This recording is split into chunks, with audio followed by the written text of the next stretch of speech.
History has been created. An IPO boom can be very clearly seen in the stock market of India. Yes, we are talking about initial public offering.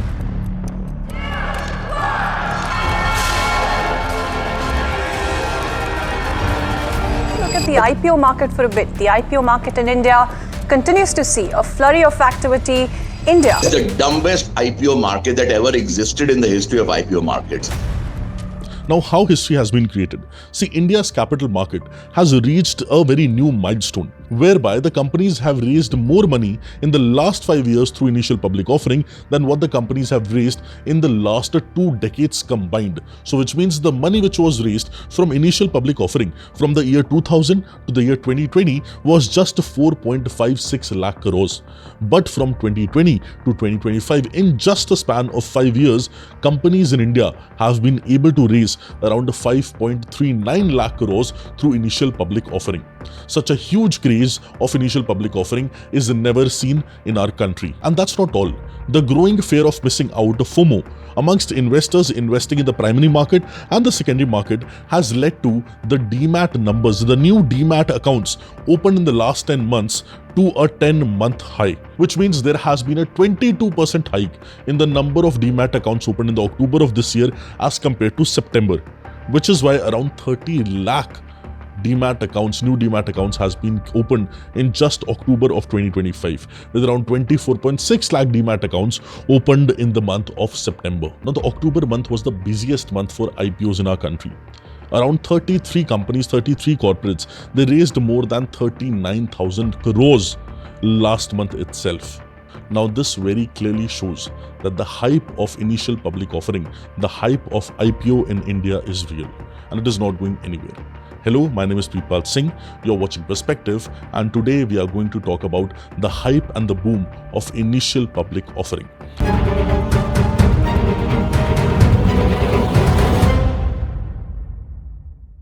Now, before we understand initial public offering, we need to understand what are the ways and means for a firm, for a company to raise money. See, if we look at the financial market at large, first of all, let us understand what is financial market.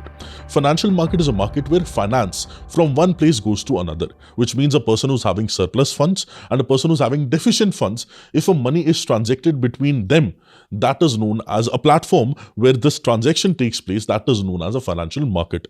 So financial market where financial transactions are taking place, simple. Now, financial markets can be classified into 2 types. One type is money market, second type is capital market. Now, this division is on the basis of a maturity period of securities which are dealt in each of the markets. For example, in money market, all the instruments which are there have a maturity period of 1 year or lesser than that. Now, there are certain examples of money market instruments. So, for example, call money is a money market instrument. Of course, commercial paper is a money market instrument again. Then, certificate of deposit, again, it is a money market instrument. Treasury bills, again, are money market instruments. See, all these instruments have a maturity period of less than 1 year. But there is a separate market as well. That market is known as capital market. Now, capital market is having maturity period of more than 1 year, which is why capital market instruments can be classified into 2 types. One is either debt, second is equity. Debt further basically can be classified into 2 types. One is through a bond, another is through a debenture. Now, bond is secured, whether it be corporate or government, usually by a collateral. So a collateral, if it's a government bond, then there is no need of a collateral because government bond can never falter. But if it's a corporate bond, then a collateral, a separate collateral need to be kept aside, which will be basically used if the bondholder is not able to get the money. Then that asset, underlying asset, will be used. This is known as a bond. But there is second type of debt as well. That can be in the form of debenture. Now, debenture is usually when a company needs to raise some money from the public. Company might issue a debenture, but they are not keeping any security to back the debenture. So when an instrument through which money is raised by a company, when it is not backed by any collateral, that is known as a debenture. So that's a very big difference between a bond and a debenture.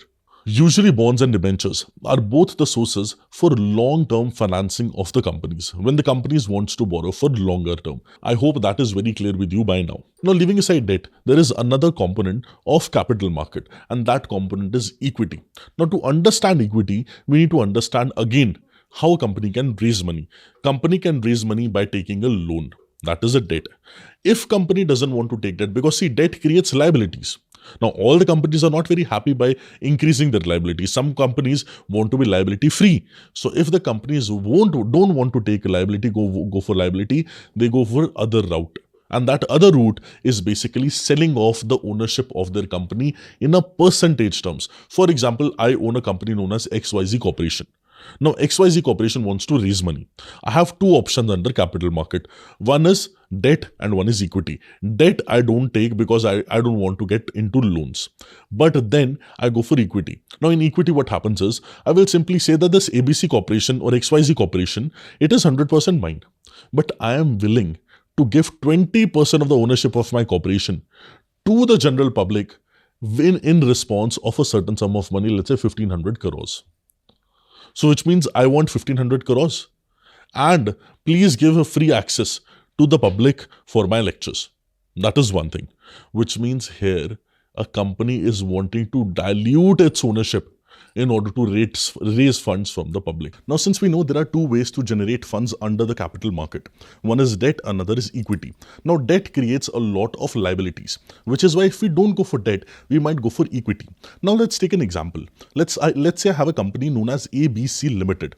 Now, ABC Limited is worth 100 crores, let's say. Now, I have a choice, either to take a debt or go for equity. If I choose to go for equity, what I'll do is I would want to sell my ownership in that company to the public. So let's say entire 100% company is owned by me. And I suggest to the Security Exchange Board of India that I want to generate, let's say 20 crores from the public. So which means I will dilute 20% of the ownership of my company and I will divide it into shares on the multiples of 100 or whatever the multiples might be. I would divide my company's ownership into shares, and those shares I will give it to the public for the public to buy, and this can only happen through stock market, which is why I would want to list my company in the stock market in order to generate funds. This is what we call as equity. Basically, when I try to sell the ownership of my company, percentage of ownership of my company in order to generate funds, this is done through stock market by selling shares of my company to the public, and this process is known as equity. Basically, shares are also known as equity. Now, how this can be done? I would go to Security Exchange Board of India. I would give them my application that I want to list my company in the stock market. They would have certain considerations in place, certain rules and regulations in place. Those rules and regulations I have to adhere to. If I adhere to them, then eventually my company will be listed in the stock market. But before listing, a notification will be given to the public that this company, ABC Limited, is going to be listed on this and this date. If you want to subscribe to the shares of the company beforehand, you can do so. This is what we call as IPO. So, specific date will be decided.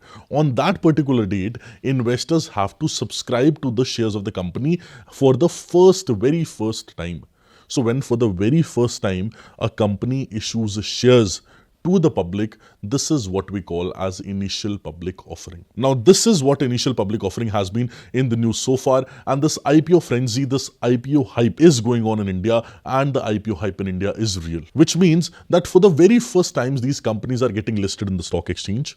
These companies are trying to generate funds from the public and use those funds for economic growth, use those funds for their company's growth, for their company's future as well. Now, this is IPO. There is another public offering known as follow-on public offering. So, for example, after 2 years, I want to issue more shares of my company, new shares, right? Another batch of shares I want to issue, and I want to dilute more ownership of mine. I would have a follow-on public offering known as FPO. And by the way, please understand, when for the first time my shares go to the public and they subscribe to my shares, that is a part of primary market. So, under primary market, initial public offering happens. But once people have bought my shares, once my company gets listed in the stock exchange, for example, I issued 10,000 shares. People bought 10,000 shares. Now, once people bought 10,000 shares, people would start trading those 10,000 shares amongst themselves, and that is what we call as a secondary market. So, stock market is a part of secondary market. And in stock market, for example, you open your apps like Zerodha, like Grow. In those apps, if you're able to buy shares of a company like Reliance, like Tata, those shares have already been issued. Basically, some people are selling those shares, you are buying those shares. That is secondary market, where people are dealing with people. But when you were buying directly shares from the company, that was primary market. That only happens during IPO. Now, our topic of discussion of today was IPO, initial public offering. Now, one very specific thing you see with IPO is that because of IPO, people are generating funds, companies are generating funds, corporates are generating funds, and they are diluting their ownership, which means that companies are generating funds for business growth, business expansion. It is eventually leading to economic prosperity also, and it will lead to economic growth as well. And if it leads to economic growth, it is definitely going to increase the GDP of our country as well by increasing the production of goods and services, because more capital would now be deployed by the companies than before, which is why IPO can be directly linked to higher GDP, higher economic prosperity. In US, multiple lakhs and crores of IPOs happens every single month. In India also, this trend has started. And this trend is not a bad trend. It's a very good trend where more demat accounts are opening, more retail investors are joining the party, and they are trying to get into the stock market of the country. Now, of course, one very important thing to note here is, as always, there are two sides to the coin. Some companies with bad fundamentals are also entering and getting an IPO. Now, these companies eventually are not having good fundamentals, which means they're loss making. Their fundamentals are in a way encrypted, and usually they have meddled into the books of accounts, and they have also tried to show what they are not. In these cases, investors tend to lose money in long term, which is why investors needs to be very cautious on choosing the company where they will be investing their hard-earned money. But coming to the topic of IPO, initial public offering, again, it is good for the economy, it is good for the company, it is good for the investors as well, but only till it gives premium. If a company's IPO, if a company's listing after the IPO goes at a discount, it is the shareholders who lose massively. But usually it happens rarely, but still it happens, which is why initial public offering needs to be seen very carefully, needs to be dealt very carefully by the investors. But the question is that, is the hype of IPO in India real? Definitely it is very real. And what is the impact of it? Impact of it, it is very clear. It is going to boost the stock market. It is going to boost the businesses. It is going to boost the retail investors' confidence. Alongside this, it is going to boost the economy overall as well. But definitely we need to be cautious while subscribing for IPOs, and definitely we need to be cautious while investing in the stock market as well. I hope you are able to clearly understand what IPO is, and in what cases IPO is subscribed by the public, and what is the broader term financial market and different parts of financial market. I hope it is very clear to you. Do let me know what are your comments regarding this in the comment section. All the very best. Have a beautiful day. Thank you.